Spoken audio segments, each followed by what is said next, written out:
Today we are visiting Pointe du Hoc in Normandy. This is one of 5 of the Allied landing spots that were during the D-Day invasion in the early hours of June 6th in 1944.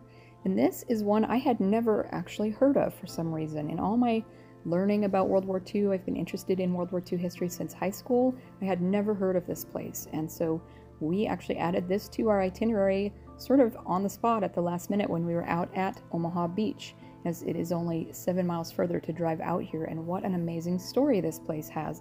Definitely add this to your trip if you're doing a Normandy or World War II history type of trip to France, although I will get into later why unfortunately it has changed considerably for visitors since we were there. This point juts out into the English Channel. The monument here was placed by the French in commemoration. In 1944, this was heavily fortified by Germans, and the point was that their guns here could have easily fired on both Omaha and Utah beaches during the planned invasion for that day, so this point was critical for the Allies to secure and get rid of those gun batteries. 3 companies of U.S. Army Rangers 2nd Battalion, with 70 men each, were tasked with landing on the beaches below, scaling the 100-foot cliffs, and taking out the German guns, some of them 155mm gun emplacements. A Navy artillery barrage started at 5:50 a.m. that morning ahead of the 6:30 planned landing. The landing was delayed until around 7:10.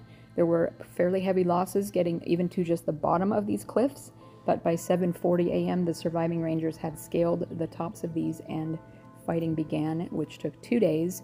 At the end of the 2 days fighting, only 90 of the original 210 Rangers remained to greet the arriving reinforcements from the 5th Battalion and 29th Division from Omaha Beach. This is an amazing place to walk through and visit, just to imagine the bravery of the men who got off those landing craft under heavy fire, then scaled cliffs, and then also went into full battle with Germans. Truly, the term "the greatest generation" is such a fitting name for these amazing men.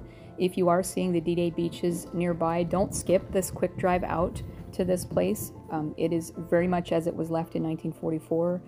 Major amount of artillery damage and craters you can still see.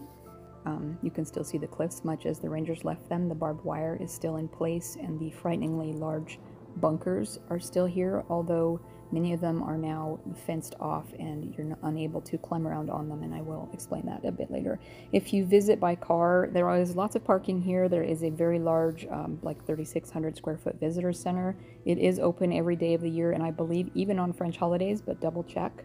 There is a terrific website, which I will link in the description. You can check out any current information for visiting. They have lots of details about what happened here that day. There is actually an interactive app you can download. You can explore it virtually, but being here in person and seeing the monument and being able to look down at these cliffs and look at the invasion beaches and imagine that day and what was done here was truly memorable.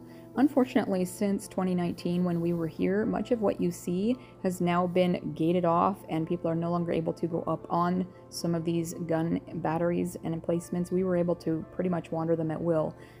They have closed a lot of access off due to damage from so much foot traffic for visitors, so a lot of it is not accessible as you see in these photos. I am so grateful that we got to walk the entire site unrestricted before it was kind of closed off. There is a new multi-year restoration project in the works. I believe it was beginning in 2023. So definitely go to the website if you're planning a visit here and check for any up-to-the-moment changes or any kind of rules that have changed. It's been quite a while since we were here.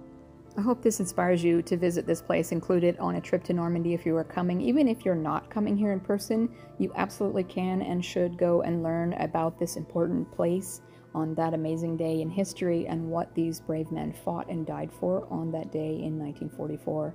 For the rest of our Normandy trip, you can see what else we did in the playlist here. Thanks for watching, and we look forward to seeing you in the next video.